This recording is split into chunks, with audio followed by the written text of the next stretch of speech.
nothing over here but Mic the check. living truth. It's to you. Press one, press one. Press one, press one. Press one, press one. Press one, press one. Press one, press one. Press one, press one. Press one, press one. Ad-libs. Press one. Yep. Everybody wanna have a school, but it's the you. Care less what a hater say you do. It's the you. Yeah, I can crip walk off this one. If you don't press two, It's the you. teach nothing over here but the living truth. It's to you. Press one, press one. Press one, press one. Press one, press one. Press one, press one. Press one, press one. Press one, press one. You gotta love the class and those who support my dreams and aspirations to be the best. Damn, you ain't gonna come to class and even hit the like button. The like button is free. Jeez. All right, I'm moving forward in my class. Shout out to my Patreon. Shout out to my Cash App. Shout out to the people who make this shit possible. It's time we move forward in our endeavors on this YouTube. And KevRow University, again, is just making another step towards greatness. It's feeling like I was pop locking for a minute. Anyway, great information. Great discovery. If you want to be part of giving me notes and be part of that whole KevRow note taking and note receiving class, make sure you're on my Patreon. $1 a day. Keep the doctors away. That's it. It's $1 a day. Then you can send me all the information and participate all you want to. Make a name for yourself if you like. But you got to be a contributor. You can't just be sending me things, just fucking up my life, annoying me like a gnat. Zzz, for no reason. Yeah, for no reason. I know this. We already knew the people went to the world fairs. All the distractions came. We already knew our people, but we didn't know about the Great Migrations. Whew. We didn't know about the Great Migration. Even had to say, wait, that's my people too. that nigga say, yes. Says I'm back, bitch. Fuck all that, nigga. We from the South, nigga. Yes. I can feel his spirit. Oh, shit. My grandma. Yeah. my mama. Yeah. We got migrated. They told the story just like they told the world wars, 1, 2, and 3. Press 1, but it was all one collective homicidal, genocidal holocaust of African Americans driven from the South and from the East, merged into the city, to the center of the United States, attacked on the West by the Asians, attacked on the East by the European Bolsheviks or whoever the fuck they is. Press 1. Whoever they is, I don't even want to say their name correctly. And we got kind of pressured by both sides. They attacked us in Washington, California, they genocided us everywhere. Press 1. And in the 1900s, I was born in the 1900s. Press 1. So I know. Trust me, I know. I was born in, a lot of y'all was born in 2021. 20,000. That's the cutoff. Sorry. You're full digital. Nothing analog about you. Press 1. You're all digital. You was born into the matrix, the real matrix. You just sit down, have a seat. If you was born and after 1999, you can't even debate me. Don't even try it. Don't even try it. If you grew up, not already became a man, if you grew up in the 2000s, nigga, you can't challenge me. My knowledge go back generations. Press 1. The internet wouldn't let you do that. Not because you don't want that. The internet, information, propaganda wouldn't allow that to happen. So today we got something special. We are going to prove without a shadow of a doubt. Press 1, hit that like button. Let me give a shout out to my Cash Apps and my morning coffee cutters. You feel me? Let me see who up in here, because without a shadow of a doubt, I'm about to prove that all our people was migrated into the world fairs. Press 1. Lord have mercy. Oh my goodness, I found it. We found the treasure trove. Who is this? Shout out to Deborah Nichols with that $10 contribution to today's truth. Shout out to Brian King with that $10 contribution to to my show. It's my daughter's birthday weekend. Shout out to all my contributors. You feel me? I say courtesy of the row. That's all I do, just courtesy of the row. I just love this moment in my life. Ain't nobody finna fuck this up. Press 1. My son graduates school this year. Press 1. Do something Mr. Gillespie ain't never did. Press 1. My daughter is just growing up. What? And my YouTube page? Better than ever. Y'all been walking with me a long time, trust me. And all that time, I ain't never felt this good. And I look the same. It's my soul, it's my spirit. I ain't never felt this good. I ain't got time. Cut out all the bullshit like a diet, you know? Just cut out all the bullshit, all the extra problems that go on in one's life that ain't got shit to do with me. My problems nobody can deal with and nobody want to deal with. And nobody say, Kev, what's your problems, G? I ain't talking about y'all. I'm talking about real life, you know. What's your problem? Let me, what's your problem? It's everybody. I just know everybody else's, bro. I'm a good helper. I'm good at helping people through their problems, through trial and tribulations, and I guess just growing up in the bullshit. I guess that's what you can say, because I didn't go to school. So it's a beautiful time to be alive. It's a beautiful time to be alive. So I'm gonna put this movie on. This is gonna prove without a shadow of a doubt, that African Americans was migrated to the world's fairs all across the Americas, which played a role as concentration camps for African Americans. They are the real people of the Holocaust that happened in the early 1900s, late 1800s, and they were driven and put in internment camps and exterminated, like the Diary of Anne Frank said, but about black people. Press 1. So I'm about to prove it. I didn't say I'm about to talk to you about it. I said I'm about to prove it, and I'm out.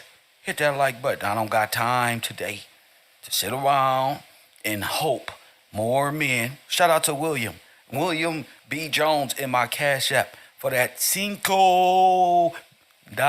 Press 1. Betty Hampton with that $5. Press 1. Gracias. So anyway, as we move forward and learn history in a way that was never taught, this guy right here who never graduated high school, elementary, junior high school, nothing. My son did it though, but not me. Press 1. My son did this shit. I'm gonna say that forever. My son did this shit, not me. Man, to get it out the mud. Press 1. I didn't believe nothing. So I had to start from scratch. So God bless y'all out there who been hanging with me and believing in this perception, this spectrum of knowledge and wisdom, and it has led to the Holocaust, the Black Holocaust. Yale University teaches about the Black Holocaust, but they just started doing it last year. We've been doing it for 3 years, so they've been watching. They said, damn, we caused a great Black Holocaust. It's called the American Holocaust at Yale University. You know Yale University, skull and bone, stupid, the Illuminati, Freemasonry, all of them. Yeah, they finally had to come out and say there was a Black Holocaust. And nobody's paying attention because you worried about what P. Diddy did. You worried about what the next nigga snitched on, and y'all ain't even criminal. Press 1, you worried about some other shit, ain't got nothing to do with us. You said you wanted reparations. You said you wanted a representative. Press 1. I'm the one fighting through the wilderness against all of these Pan-Africans and Egyptian believers the Catholics, nigga, the Muslim. I'm putting it on the line. I'm saying they all got it wrong, and I stand firm in that. You gotta have big balls to challenge everybody. you gotta know your shit when you challenge Sadnetta Network, and the Hebrew Israelites, and the Pan Africans, and the Hebrews, and the Greeks, and the Spaniards, and the Portuguese, press one, and the Arabs. You gotta know your shit. You know. I say all that to say this. I want y'all to keep your ears open, take some notes. The Black Migration, the Great Migration, all three of them, all 4 or 5 of them. You're going to begin to hear it in this video I'm about to show you. These are black people explaining to you why the Great Migration, and we're not even migrants. We're from America. We ain't no damn migrants. The Great Migration of black people happened in the early 1900s. So God bless y'all. Make sure you support this broadcast. If you ain't checked in with me, I still love you. It's all good. Shout out to Nelda Bailey out there in the world, still contributing to the show. I'm glad you still around, and let Kev be Kev, Professor Kev. We grow into our own right. God bless y'all. I'll see you right after this short film. It's about 40 minutes long. Take notes, especially if you part of my team, my research team. You better take notes. You got to be ready to hit that boom, because it ain't no allegories no more. This is from the horse's mouth, and nobody can tell us anything different. So God bless y'all. Let me see. Here we go. Enjoy this.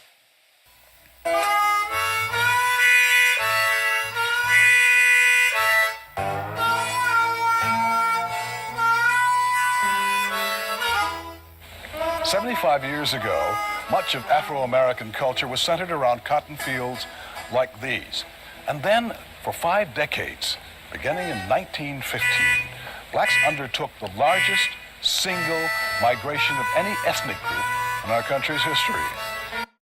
Year 1915, the biggest migration in any ethnic group in American history. Press 1 if you live in America.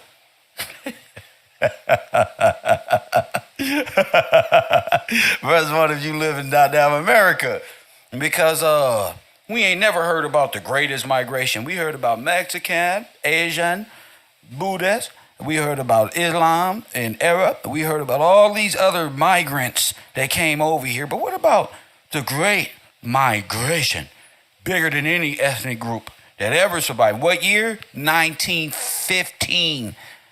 Not fucking 1503. Not with the Pilgrim. 1915. Chicago became one of the largest recipients in what has become known as the Great Migration. The people, the customs, and the culture of the migrants have had a tremendous impact in shaping the city of Chicago as what we know it today.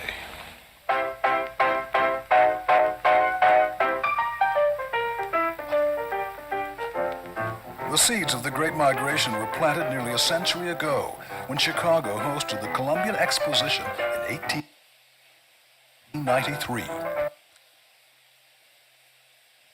Not like this. Not like this. What year? What? I said, where all the black people go during the world fairs. Press 1 in my chat room right now. Where all the black people go? They went to the world fairs and never came home.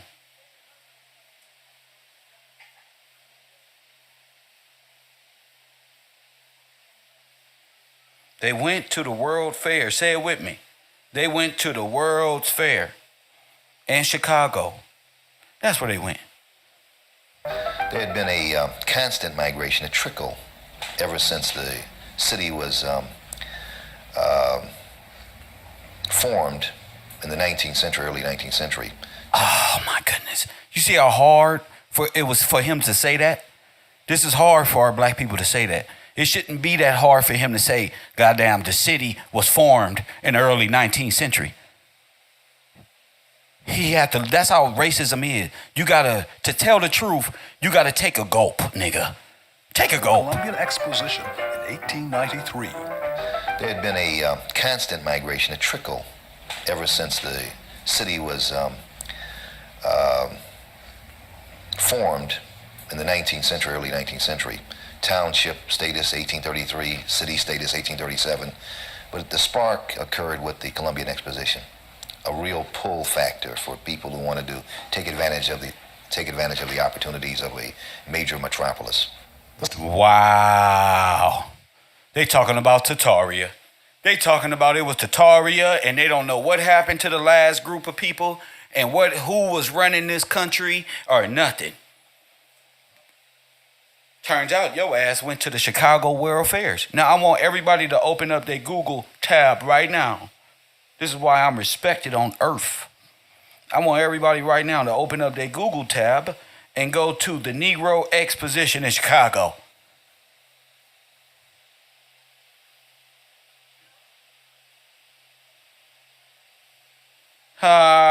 Busted. That's why they said nobody showed up, really. Nobody showed up to the real American Negro Exposition from 1863 to 1940. Oh, they got the program. They was supposed to show your ass getting out of slaves and getting out of chains, but nobody went.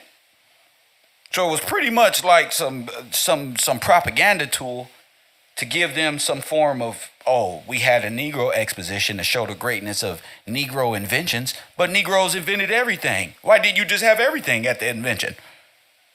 We invented it all, from a damn fork and a spoon to a goddamn refrigerator. Press 1 in my chat room. So how did they go from inventing all of these things to slave, coming out of slavery in the 19th century? This migration apparently didn't attract the working class. Yeah, the working class came very slowly. The problem for the working class was that Chicago's industry was shut off to blacks. Before World War I, when Chicago industrialists wanted to hire workers, they looked to European immigrants. Now look at this. You heard that? Before World War I, as if you didn't exist before World War I, they looked to European immigrants from Russia and Germany. But that's all 1900s. You see how that played? Before, World War I sounds so far back, but it really wasn't. I was born in 1980. We talking early 1900s. Let's go. They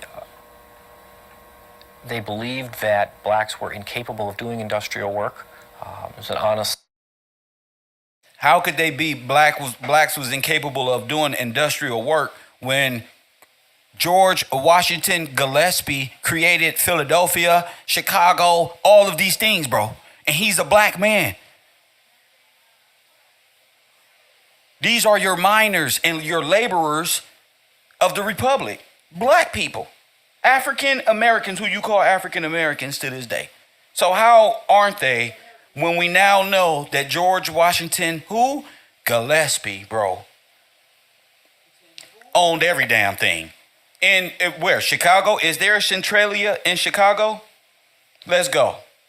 We gonna make these people liars immediately. Is there Centralia in Chicago or Philadelphia? There's Centralia, Pennsylvania.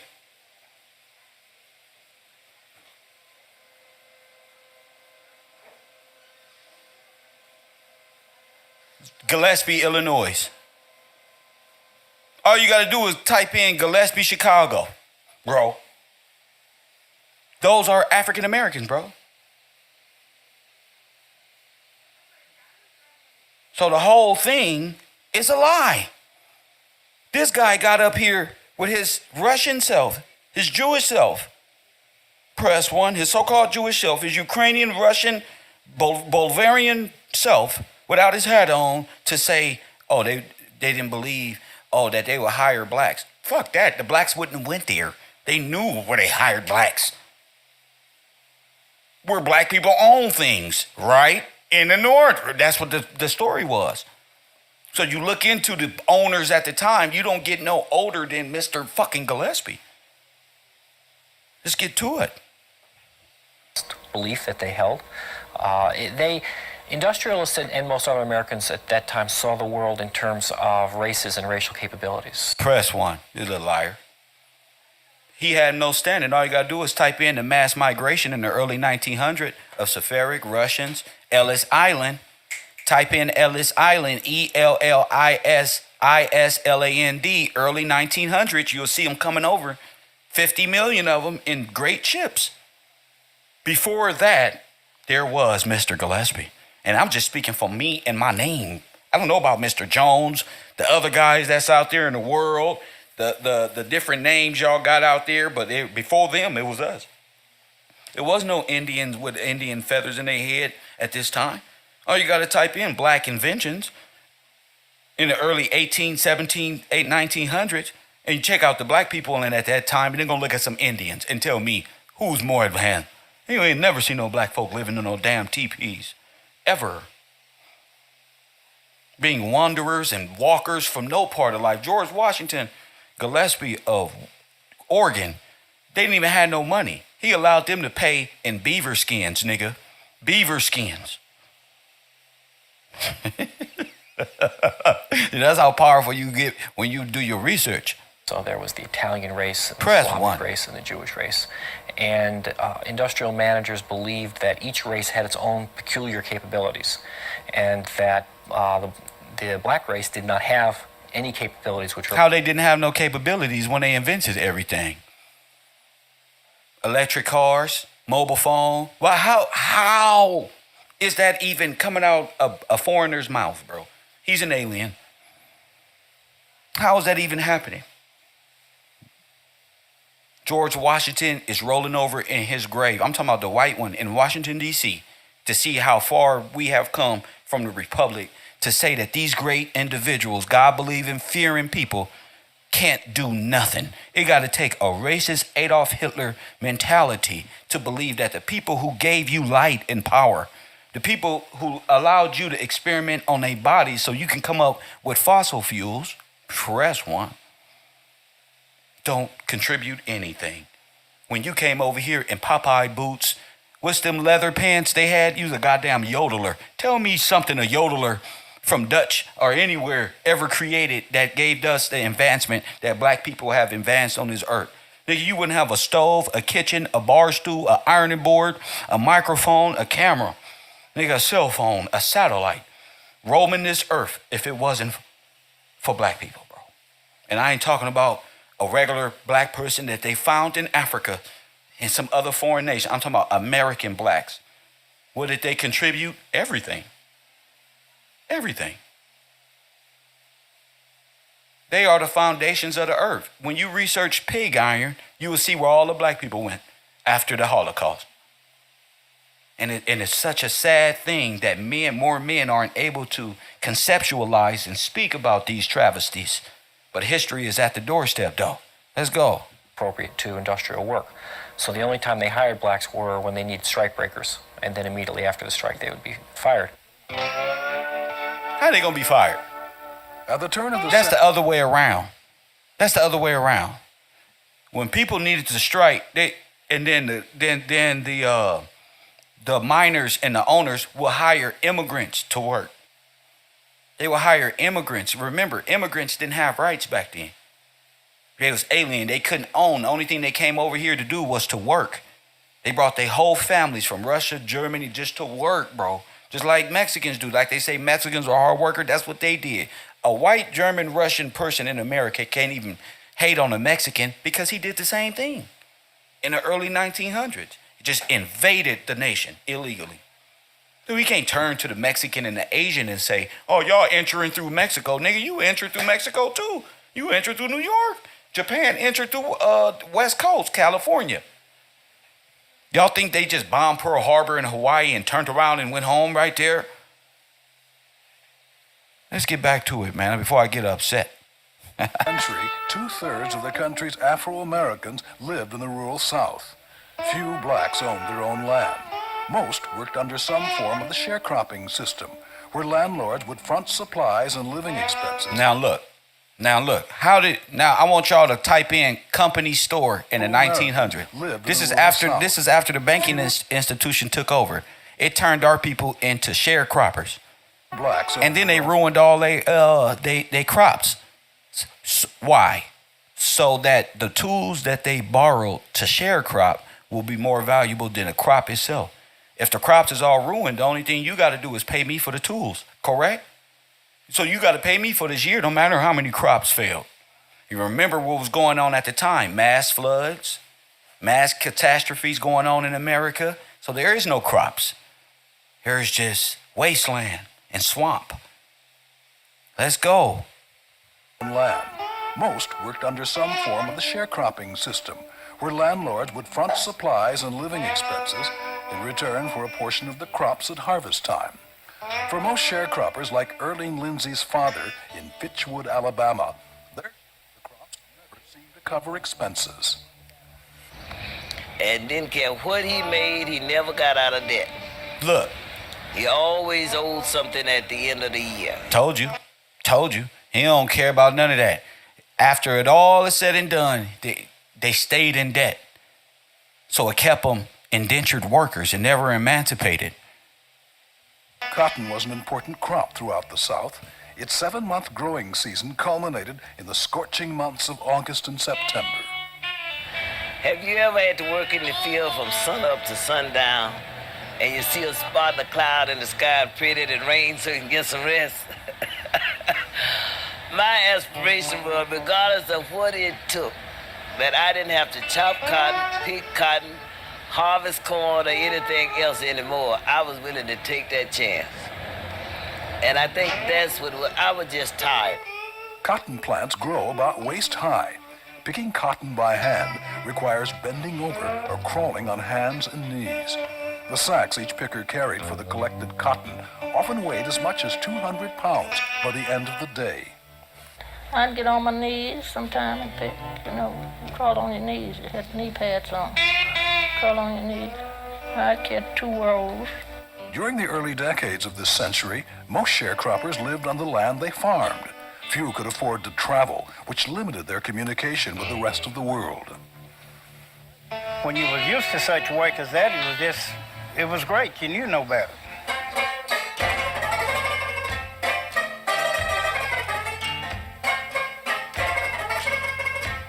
About 70 miles south of Memphis, Clarksdale, Mississippi sits right in the heart of the Mississippi Delta. The rich topsoil and warm climate of this area have always been well suited for growing cotton. Like the rest of the South, Clarksdale segregated its black and white citizens through the early 70s.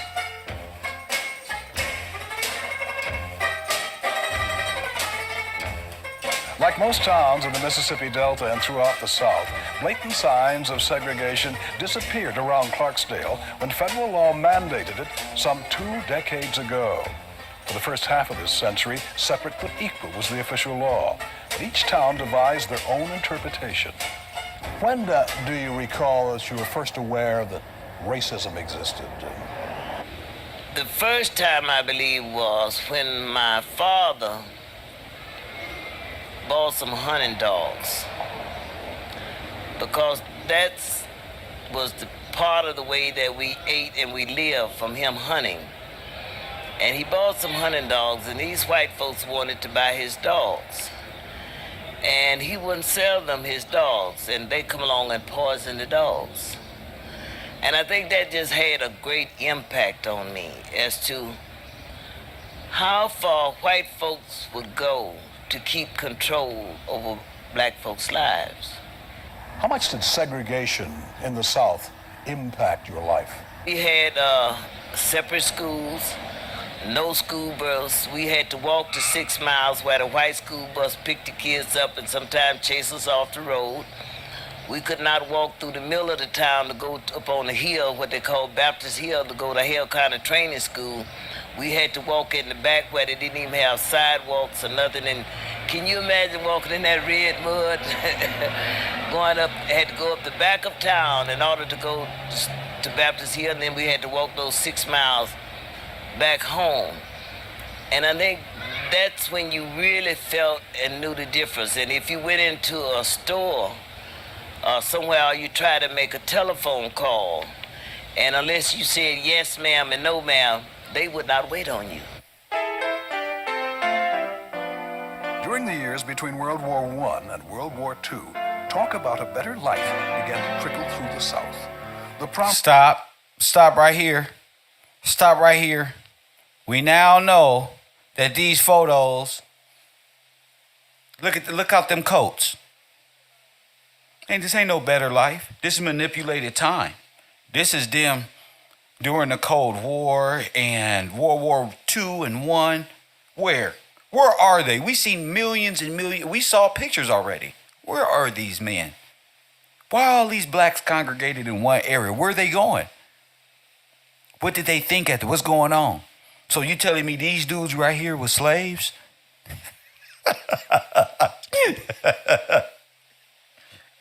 You feel me? So if we put up European immigrants in the early 1900s and the centuries, they're going to be wearing clothes like this? No. What type of clothes will they be wearing? Just go to Google Images. They're right there.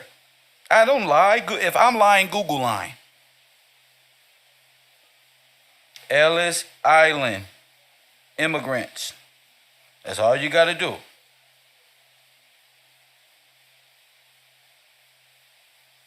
Okay? Now look, type it in Google. How many people you see and what are they wearing?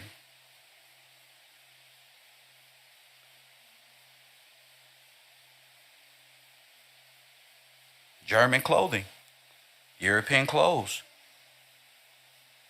Scottish clothes. They getting off them ships in ragdoll clothes. Marked. Never to return back to their home countries. They all went home. They all came to America. Who were they replacing in America? Your black ass, your families, your forefathers. Just your great-great-great-grandfathers and them. That's them. I want y'all to also type in the freedmen banks. Now, if they slaves, how they got all this money? How are the slaves able to invest in Germany and Russia and Italy in war bonds? How is this even possible? Type in the black freedmen banks. All this is the same time frame. How they slaves? I didn't know slaves had bank accounts. I didn't know niggas was able to invest in Germany and Italy. That's why niggas was having fun. Because the war had nothing to do with them, and they were getting a return on the rebuilding of Italy by way of Germany, by what Germany did. That's what you invested in, the rebuilding process of Europe. So in the early 19th century, or in my version, the 1900s, when we were what they call the hellfighters, they went to where? To Morocco. To do what? Help build up Europe. African Americans went to Africa and built Europe. Army Corps of Engineers. All the black, what happened to the blacks in World War I? In World War II? Why didn't they fight for America? They was over there building up Morocco. The Moors told us that they are the original blacks. And they were kings and the sultan of this one. Turns out they all Afrikaners. Legion. They just got established no more than 100, 150 years ago by going to war with these black folk. So the black folks in Africa replaced these African Americans. You see these smiles? You see them hats? You see them little goatees? You see the way we still look like this to this day. So you got African blacks in association with Europeans invading America. While your Army Corps of Engineers, your hellfighters is in Europe building up Europe for them. So you got two things going on at one time.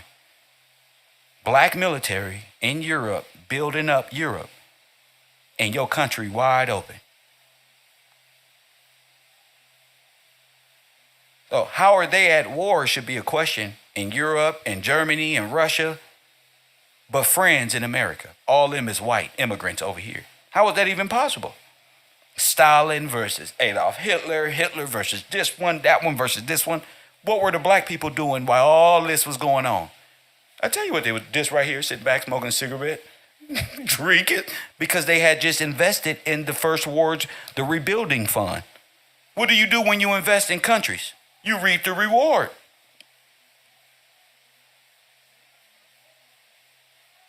That's why. These are your real Americans. And they still here. But they're black. And what does black mean in law? Dead. Dead. So you got everybody saying they're black, which means dead in law. I'm not black. I'm not dead in law. I'm alive. And I can speak for myself. I know what I did wrong, and I know what I don't need Lloyds of London to speak for me to get me a deal to go to jail, to sit in jail for nothing. I can speak for myself. I know where I've been. I know where I'm going. I know what time it was. You feel me? And I know who was with me, and you can call them. In fact, when you finish, my lawyer is going to handle this. I know how to do this. I don't do criminal acts and got to hide and shuckle and jive and be like, oh, I don't know, I was over here and get caught lying and now they got jurisdiction over me. I'm a truthful person. You feel me? A nigga work so hard to prove that in this world. Ain't nobody gonna take that from me. You feel me? I'm a truthful person, and you should be too. Everybody should know how to handle themselves in this world and just be, hey, as I always say, just don't do bad things, and they have no jurisdiction over you. You got all the power until you do something stupid that's against their corporate policy. But if you was following God's law, you already know not to do bad things, so you solidify. So what? Don't kill, steal, rob nobody, move the borders of my... I don't need nobody over me to tell me that. Press one. Don't do bad things. Everybody got to learn that. Especially these people who did this. So if you owe Nazi Germany, if you owe the Jews of Europe, if you owe Ukrainians, if you owe Japanese, for damn sure you owe the people who was made black in law. For sure you owe the people who you robbed, and Grover Cleveland gave all of our gold and money to J.P. Morgan, who then opened up Chase Bank. Big old Nazi logo sitting right there in front on a card. That's how blind we are. You don't even see the Nazi logo. You just think Chase Bank, J.P. Morgan. This is the money that was robbed from these African Americans. And everybody telling the African Americans, y'all lazy, y'all got to get a job. No, I honestly just traumatized. Our people was totally destroyed. Don't feel like it no more. Don't even want to do it. You feel me? Don't even want to do it. The Promised Land up north offered more opportunity than they had in the South. You can't separate segregation from sharecropping, from people not having any rights within the legal system, from the threat of violence. These are all part of a social fabric in the South. And what people perceived was that this was a social fabric that did not permit them any opportunity to become all that they could be, to use a more contemporary phrase. I don't know why that's so funny, because that's infringing on my right. You see? Only an immigrant will laugh at somebody's right being infringed upon, especially black folk. Oh, it's just the way that it was. Well, where do you come from? Yeah. The propaganda was, oh, thou shalt overcome and all this, but y'all really waged a war on black people.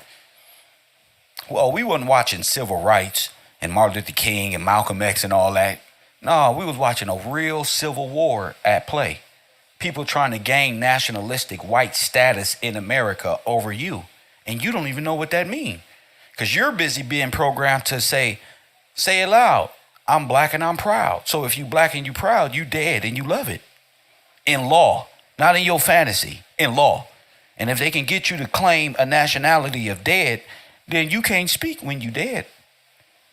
We can kill you and you can't be charged. It's something called double jeopardy. That's why they say, oh, it's just a black person. How can you shoot a corpse? Again,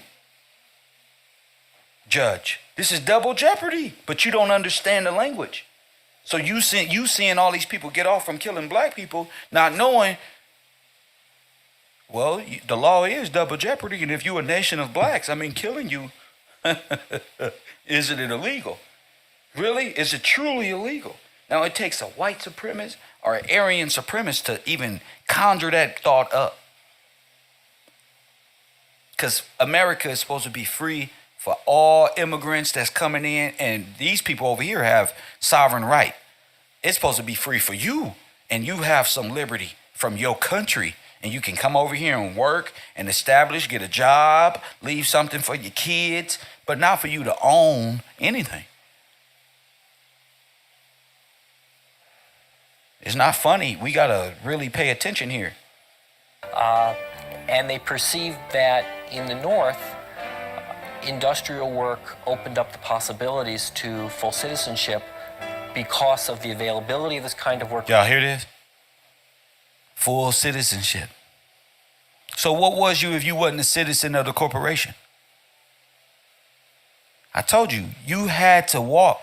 The situation at the time with all of the dams and the storms and the so-called destruction of all the communities in the 1900s, where can people go? You had to become a citizen to even get a job. So everybody who got a job after the war was what? Citizens. You just got to be black. A dead citizen is better than not a citizen at all. You know what I'm saying? The motherfucker just call me black then. You just circle black. I'm fine. That's what that is. Fine. I'll just be black. Circle it right here. Yeah. I'm white. You black. He's this one.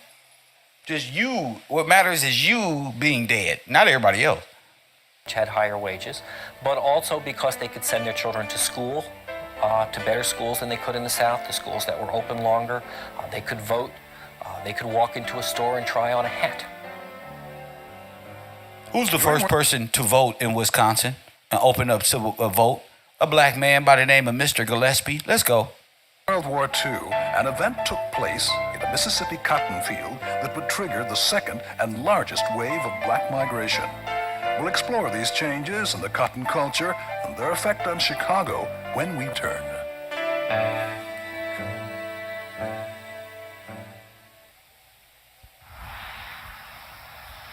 On October the 2nd, 1944, in this field, 2 miles south of Clarksdale, Mississippi, one of those brothers, Howell Hobson, had been working with the Chicago-based International Harvester Company for 15 years. You got to be kidding me. 4,000 acres. And testing various designs for a machine that could pick cotton. Roosevelt Hill, who was born and raised on the Hobson farm, drove many of the early prototypes. The first picker would go down through the field. It didn't pick as good as you would take a stick just knocking it out. But on in terms that they would write up their report, what they need to improvement, go back this fall, come back the next fall with something else. Once perfected, the cost of picking cotton dropped from $42 per bale for hand picking to around $5 per bale with a mechanical cotton picker. Wow. Well, this mechanized farming didn't become universal until the 1950s. For those blacks who relied on cotton for a living... Wait. So this didn't even become... See, this is what I'm talking about. So the 1950s ended slavery, and slavery ended in the 1950s? Because of this machine? I thought slavery was... Never mind. Blues musician Johnny Billington grew up in rural Mississippi.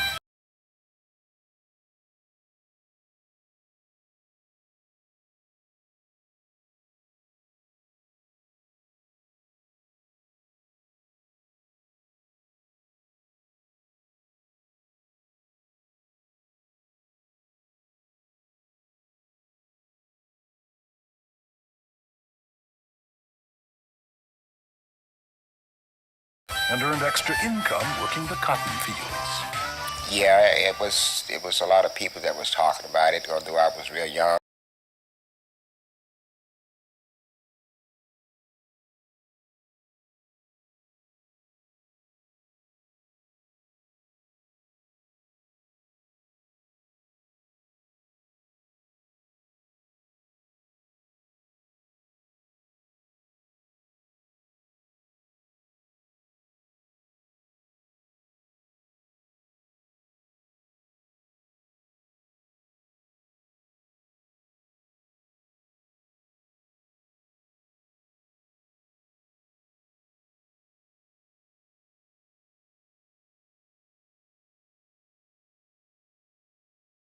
But they realized that if it did work, then it would eliminate a whole lot of jobs for people in the South.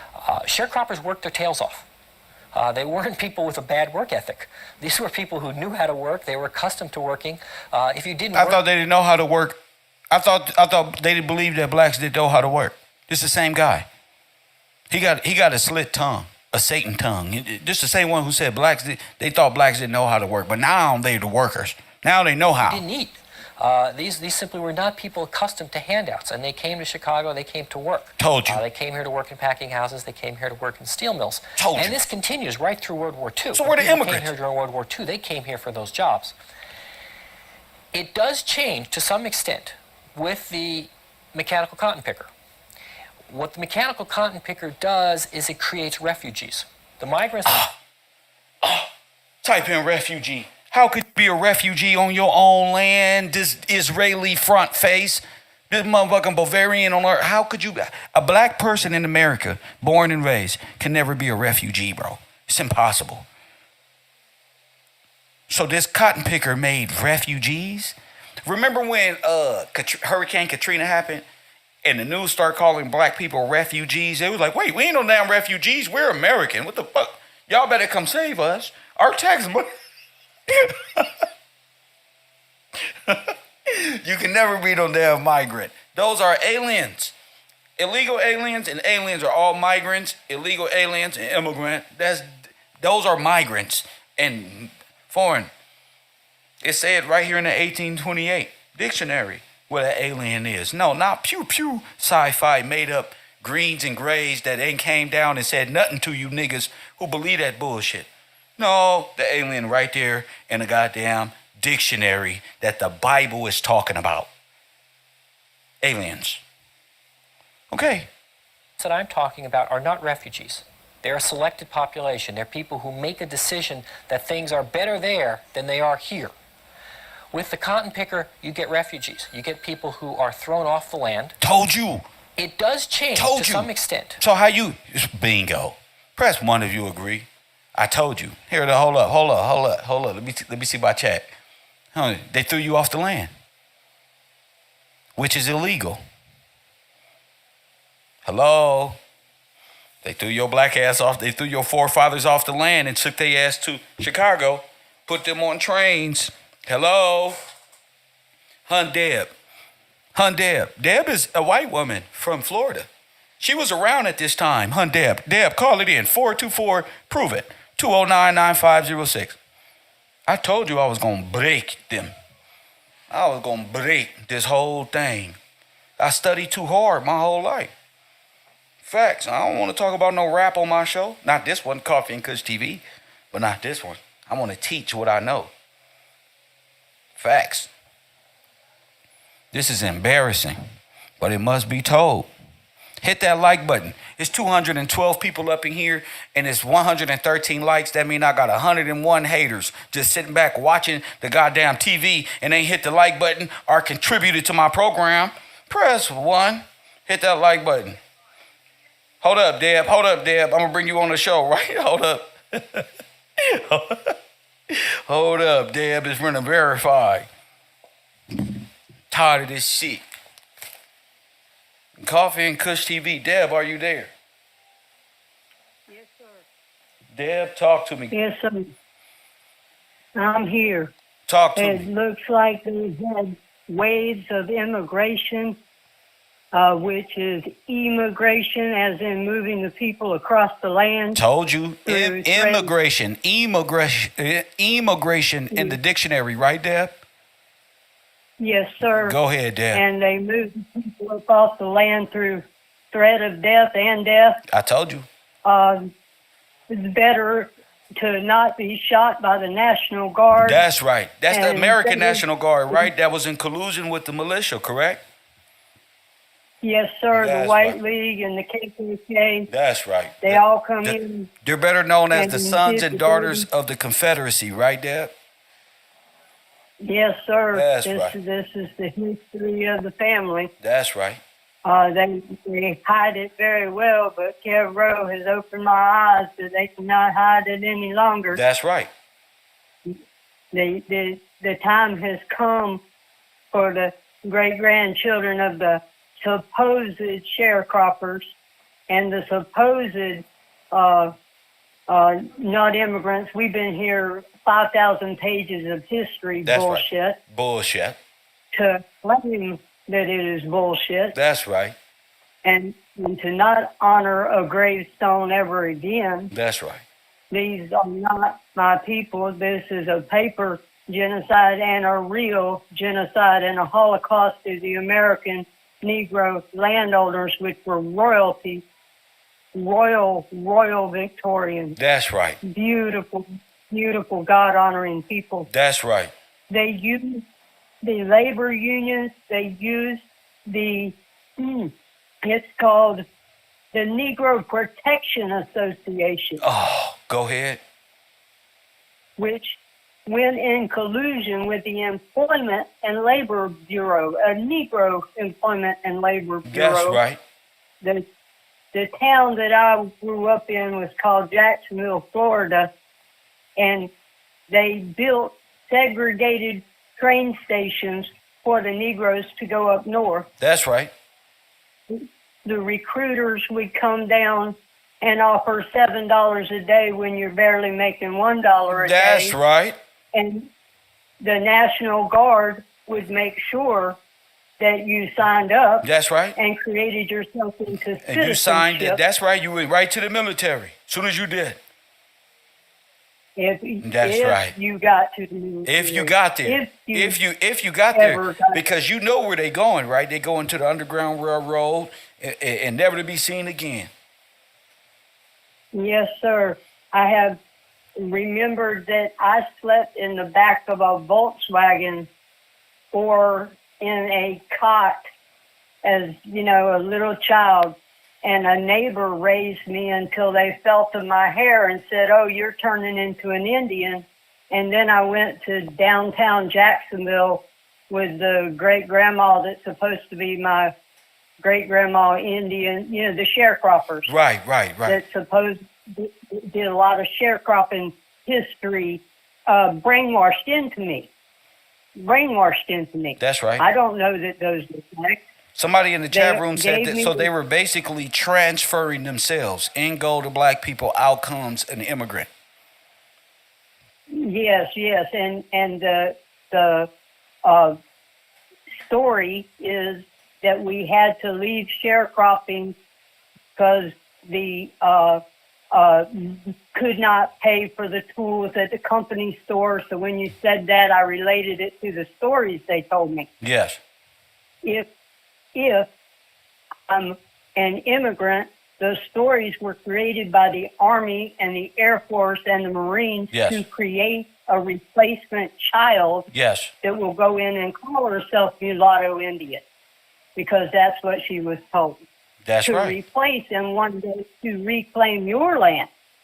And it's not my land, it's your land.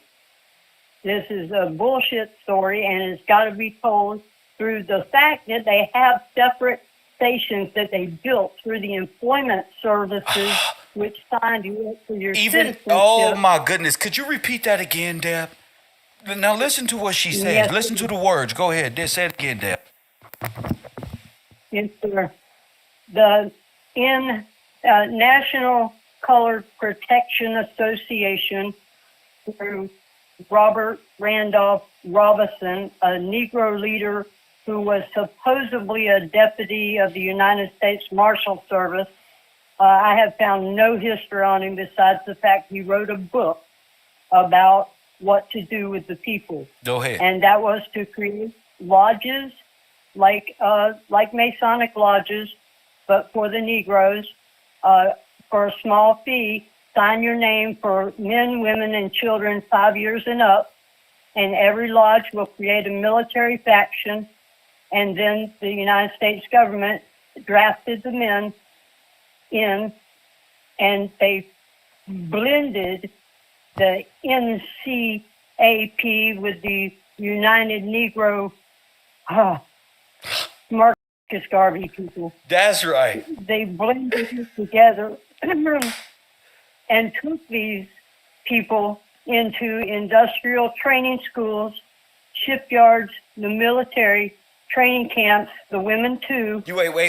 You In said they sent the black folk. They made a different train station for the black folk. They went on a separate train.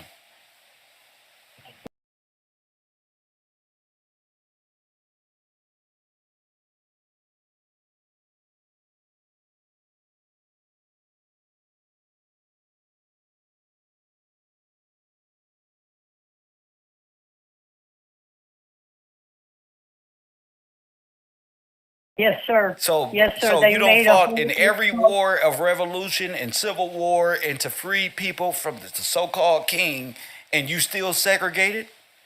Yes, even you can come Yes, up. sir. You can come up to the north and work with us, but on these segregated train. That's a setup. And the pictures look exactly like the pictures you have shown on your show. That's right.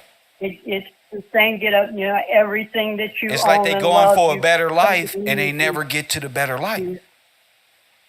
Yes, sir. Yes, sir. The Bohemian laborers at the same time were allowed to come in, and that would be the colors from the places that they have bred and raised them to come do this job. It is the American Workers League.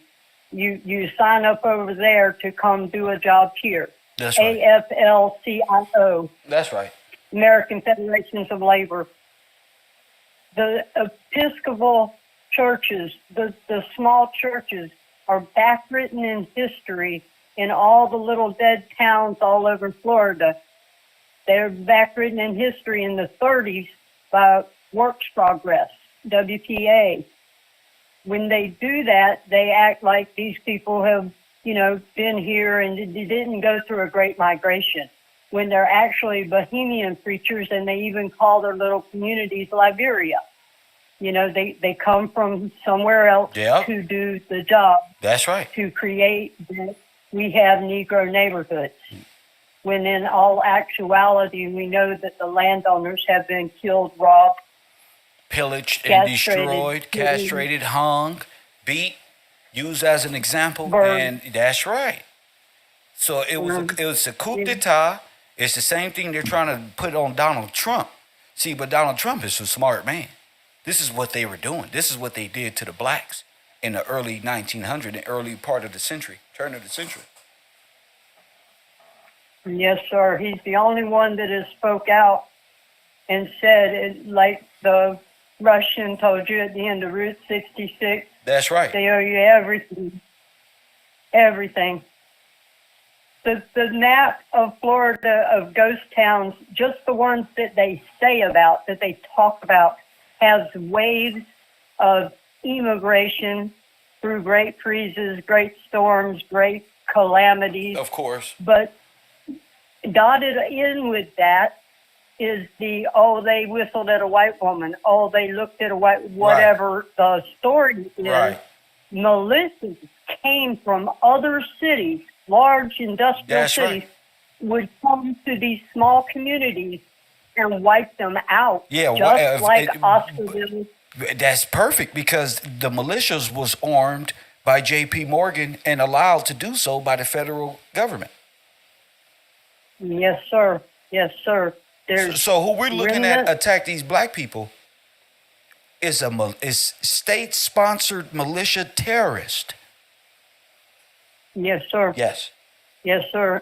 And hiding that is state-sponsored through every university that has a liar on the screen. That's right. Continuing to choke over his words, because God will make him choke. That's right. We won't be able to say the truth until it's time. And the truth ain't in them, Deb. Oh. So I thank you, but the truth ain't in them, Deb. The truth is in you. I thank you, and let me get back to this movie. Yes, sir. Yes. That's just some research. Yes, ma'am. Thank you. And thank you for bringing that to the classroom. I love that. Let's get back to it. This is a beautiful time.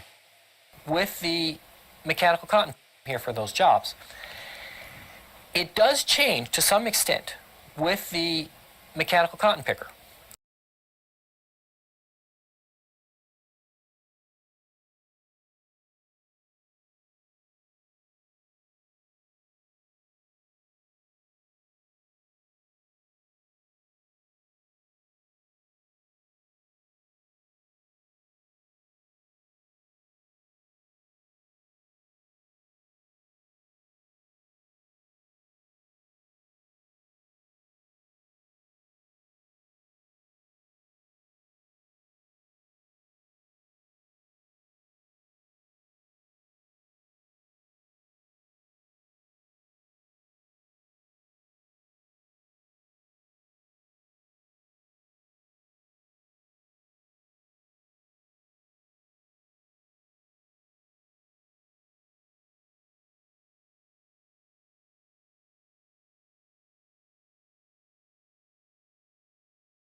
What the mechanical cotton picker does is it creates refugees.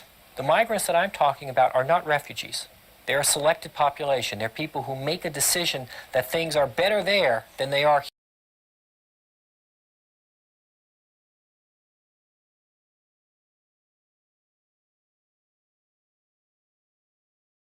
here. With the cotton picker, you get refugees. You get people who are thrown off the land, people who no longer can survive. Like scores of other Did you black... see that? Here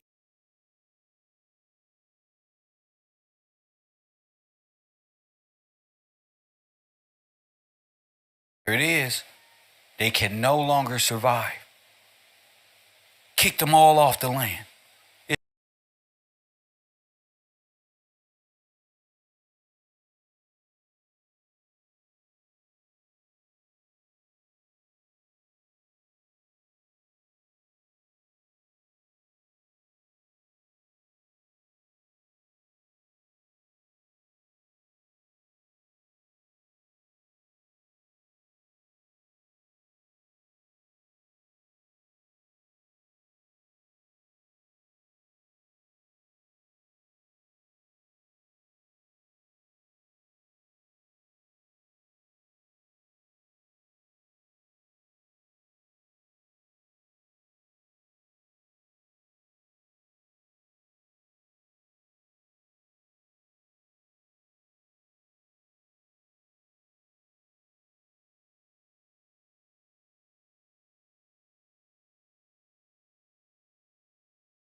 Can't even hate on a Mexican because he did the same thing in the early 1900s. He just invaded the nation illegally.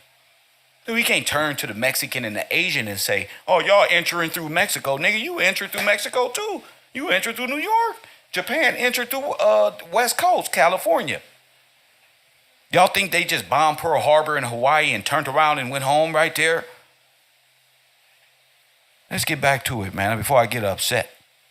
Century, 2/3 of the country's Afro-Americans lived in the rural South system, where landlords would front supplies and living expenses in return for a portion of the crops at harvest time.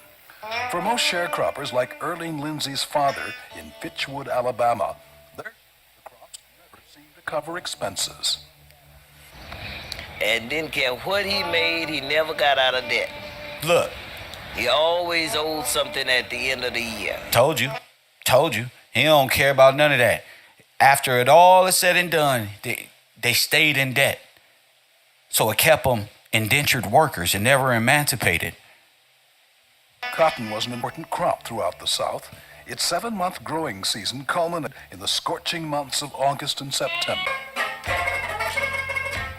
About 70 miles south of Memphis, Clarksdale, Mississippi sits right in the heart of the Mississippi Delta.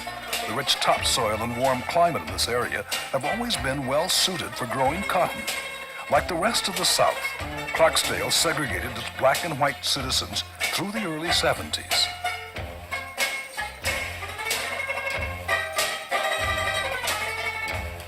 Like most towns in the Mississippi Delta and throughout the South, blatant signs of segregation disappeared around Clarksdale when federal law mandated it some 2 decades ago.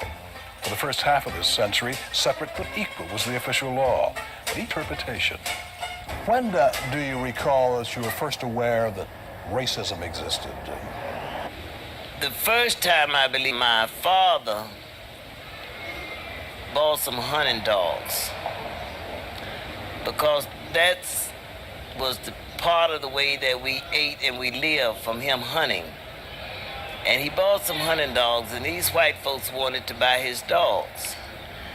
And he wouldn't sell them his dogs, and they come along and poison the dogs.